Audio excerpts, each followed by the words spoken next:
잠언 5장의 주제는 정결을 지키라는 것입니다. 솔로몬이 자신의 아들을 위해 젊은이로서 쉽게 빠질 수 있는 성적인 죄를 경계할 것을 권면하는 말씀입니다. 이것은 또한 오늘날 개인적으로나 가정적으로나 윤리와 도덕이 급속도로 무너지고 있는 말세를 살아가고 있는 모든 성도들에게 주시는 대단히 중요한 교훈의 말씀입니다. 성적인 죄는 특히 젊은이들이 너무나 범하기 쉬운 죄요, 너무나 강렬한 유혹입니다. 이 죄는 육체뿐 아니라 영혼까지, 그리고 당사자뿐만 아니라 여러 사람과 가정까지 많은 사람들에게 큰 혼란을 주고 파멸로 이끄는 죄이기 때문에 솔로몬이 잠언의 중간중간에서 지나칠 정도로 자주 강조하면서 경계하고 있습니다. 첫째로 이 죄의 매력에 귀를 기울이지 말라고 말씀합니다. 대저 음녀의 입술은 꿀을 떨어뜨리며 그의 입은 기름보다 미끄럽다고 말씀합니다. 음란한 여자가 남자를 유혹하는 감언 이설을 꿀과 기름으로 비유합니다. 꿀은 달게 말하는 것이고 기름은 미끄럽게 말하는 것입니다. 그러나 지혜로운 자는 꿀처럼 달고 기름처럼 미끄러운 그 말 자체만 듣는 것이 아니라 그 말 속에 있는 것과 음행의 결과를 봅니다. 그 말 속에 있는 것은 쓴 쑥과 두 날 가진 날카로운 칼이고 음행의 결과는 사망과 지옥이라고 말씀합니다. 이것은 음녀와 교제한 결과가 다시는 되돌릴 수 없는 치명적인 죄라는 것을 강조하는 말씀입니다. 음녀와의 교제는 그 무엇과 비교할 수 없는 달콤한 일이지만 그 결과는 쓰디 쓴 결과가 올 것인데 인격이 손상되고 가정이 파괴되고 멸망이 되고 말 것입니다.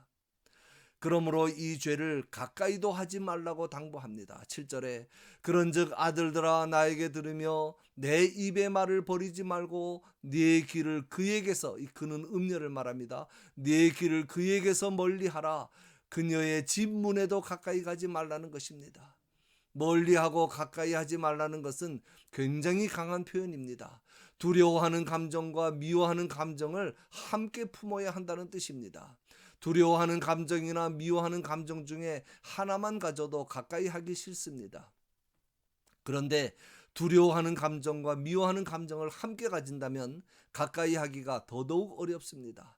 그러므로 이 말씀은 마치 악성 전염병으로 오염된 지역에 들어가는 것이 두려워거리듯이, 악취가 나는 썩은 고기를 보는 것을 싫어하고 미워하듯이 음녀를 아예 가까이 하지도 말라는 말씀입니다.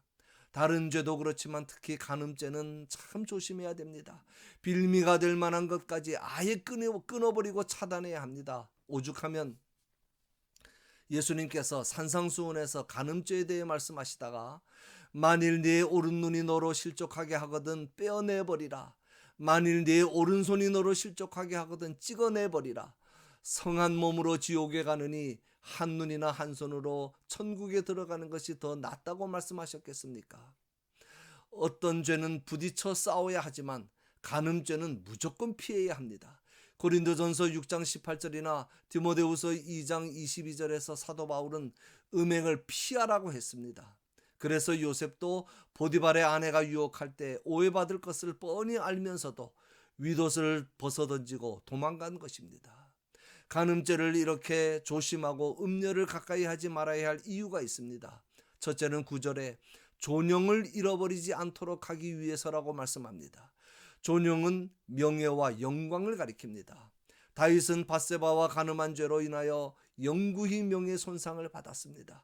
그는 자기 죄를 감추려고 왕권을 동원하여 그의 남편을 죽이기까지 했지만 그 죄상은 백일하에 다 드러나고 말았습니다.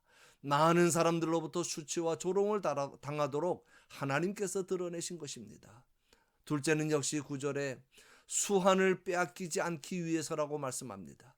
내 수완이 잔인한 자에게 빼앗기게 될까 하노라 그랬습니다. 특히 젊은이들의 시간은 다른 연령의 사람들의 시간에 비해 참으로 소중하고 귀중한 시간입니다. 그 귀하고 소중한 생명과 같은 시간을 육체의 쾌락을 위해서 낭비해서는 안 된다는 말씀입니다. 그렇게 낭비하면 하나님께서 육체의 수명도 짧아지게 만드실 것입니다. 셋째는 10절입니다. 재물을 빼앗기지 않기 위해서입니다. 음행의 결과가 명예와 수완의 손해뿐만 아니라 재산의 손해까지 가져오게 한다는 것입니다. 시편 128편 2절에 보면 수고한 대로 먹는 것이 복이고 형통이라고 했습니다. 그런데 수고는 내가 했는데 수고의 결과는 다른 사람이 다 가져가게 된다는 것입니다.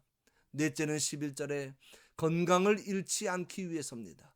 늙어서 몸이 쇠약해져 갈 때 젊은 시절의 교훈을 가볍게 생각하고 받아들이지 않았던 일을 생각하며 한탄하게 될 것이라고 말씀합니다. 한탄한다는 말이 애곡한다, 애통한다는 뜻입니다. 그러나 그래봐야 소용없습니다. 기회는 이미 다 지나갔기 때문입니다.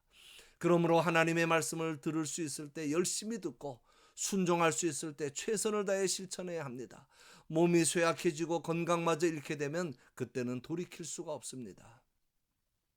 15절부터는 특히 가정의 정결을 지킬 것을 말씀합니다.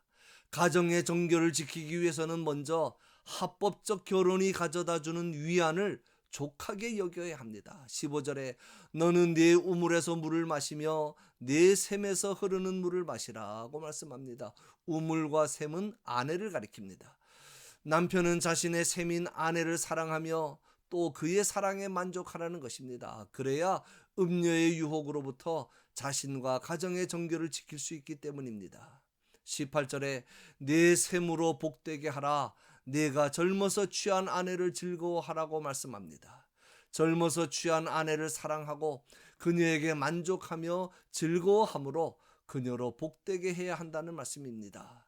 그러므로 이 말씀은 아내를 하나님께서 정해주신 배필로 믿고 그 아내로 인하여 위안과 행복을 누리고 그녀를 복된 아내로 대함으로써 아내에게도 자신이 축복을 소유한 여자인 것으로 알게 만들어 주어야 한다는 것입니다. 19절에서는 젊어서 취한 자기 아내를 사랑하되 사랑스러운 암사슴같이 아름다운 암노루같이 여기며 사랑할 것을 말씀합니다. 사랑스러운 암사슴 같고 아름다운 암노루 같다는 말은 젊어서 취한 아내가 반드시 육신의 외모가 아름답다는 뜻은 아닙니다. 사슴과 노루는 둘 다 사슴과에 속하는 동물로 아름다운 자태와 온순한 성격을 비유하는 것입니다. 사슴과 노루는 다른 동물을 공격할 줄을 모릅니다. 항상 해만 당하는 연약한 동물을 상징합니다. 그러므로 사슴과 노루 같다는 것은 성품이 현숙하고 덕이 있는 것을 말합니다. 그러나 음녀는 외모는 아름답지만 마음이 천박해서 공격적입니다. 그러므로 음녀에게 속아 음녀를 연모하거나 품에 안지 말고 아내의 품을 항상 족한 줄로 여기며 아내의 사랑을 항상 연모하라는 것입니다. 가정의 정결을 지키기 위해서 두 번째는 하나님이 항상 보고 계심을 기억해야 합니다. 21절에 대저 사람의 길은 여호와의 눈앞에 있나니 그가 그 사람의 모든 길을 평탄하게 하신다고 말씀합니다. 평탄하게 하신다는 말의 히브리어 원문의 뜻은 꼼꼼히 살피신다, 심사숙고하신다, 헤아리신다, 저울에 달아보신다는 뜻입니다. 그러므로 음녀를 연모하거나 음녀를 품에 안지 말고 아내를 사랑하고 아내의 품을 족하게 여기라는 것입니다. 하나님은 항상 우리가 걸어가는 길을 주시하고 계십니다. 꼼꼼히 살피시고 헤아려 보시고 저울에 달아보십니다. 우리가 행하는 작은 일까지 항상 감찰하시고 감시하십니다. 하나님은 불꽃 같은 눈으로 우리의 심령 구석구석까지 다 살피시고 계십니다. 우리의 외적 행동뿐만 아니라 내적인 생각과 의도까지 다 보고 계십니다. 그것을 항상 기억하면서 살아야 한다는 말씀입니다. 그렇지 않고 음녀를 가까이 함으로 가정의 정결을 지키지 못하면 어떻게 되겠습니까? 그 결말을 마지막 22절과 23절에서 말씀합니다. 22절은 악인의 악과 죄는 줄처럼 그를 걸려 넘어지게 하고 그를 결박해서 꼼짝 못하게 할 것이라는 것입니다. 이스라엘 사람들의 격언 중에 이런 말이 있습니다. 욕망은 처음에는 거미줄처럼 보이나 나중에는 밧줄처럼 너를 동요맬 것이다. 여름에 보면 나무 사이에 거미줄이 있는데 풍뎅이 한 마리가 줄에 걸려 펄쩍펄쩍 뛰면서 허우적거리고 있습니다. 그러자 저쪽에 숨어있던 검은 거미가 나오더니 멀리서부터 풍뎅이를 거미줄에 감아 나가기 시작해서 나중에는 가까이 와서 발로 풍뎅이를 돌리면서 마음대로 희롱하며 거미줄로 꼭 감습니다. 그렇게 해서 풍뎅이가 거미에게 잡혀 먹혀 버립니다. 음란죄에 빠진 자가 이와 같습니다. 사람이 걸리기만 하면 꼼짝을 못합니다. 처음에는 허우적거릴 수도 있지만 나중에는 죄의 줄로 사지가 모두 꽁꽁 묶임을 받아 죄의 종이 되는 것입니다. 마치 낚싯줄에 낚인 고기와 같습니다. 팔딱거리면 팔딱거릴수록 점점 더 강하게 얽혀져 버려 빠져나올 수가 없게 되는 것입니다. 23절은 지혜가 있어서 훈계를 받아들이는 자는 장수할 것이지만 미련하여 훈계를 받지 않고 기어이 음녀에게로 가는 자는 결국 죽고 또 혼미하게 되어 멸망당할 것이라는 말씀입니다. 혼미하게 된다는 말은 길을 잃는다는 뜻입니다. 음녀를 연모하며 사랑하는 자는 어두운 세상에서 길을 잃는 자와 같다는 것입니다. 목적지를 모르고 방황하다가 집으로 돌아오는 길도 찾지 못하고 멸망하고 말 것입니다. 결론입니다. 데살로니가전서 4장 3절에 보면 하나님의 뜻은 이것이니 너희의 거룩함이라고 말씀하면서 계속해서 거룩한 삶에 대해 설명합니다. 곧 음란을 버리고 각각 거룩함과 존귀함으로 자기의 아내 대할 줄을 알고 하나님을 모르는 이방인과 같이 세욕을 따르지 말고 이 일의 분수를 넘어서 형제를 해하지 말라 그랬습니다. 하나님을 모르는 이방인의 특징이 육체의 욕망을 따르는 것입니다. 하나님께서 우리를 부르신 목적이 우리를 거룩한 성도의 삶을 살게 하시는 것입니다. 그러므로 우리는 가장 먼저 가정의 정결을 지켜야 합니다. 우리의 자녀들을 위해서도 기도 많이 하시기 바랍니다. 성적인 타락이 끝을 모를 정도입니다. 레위기 19장 2절에서 내가 거룩하니 너희도 거룩하라고 하신 말씀처럼 우리의 모든 가정이 거룩한 성도의 가정으로 세워나갈 수 있기를 주님의 이름으로 간절히 축원합니다.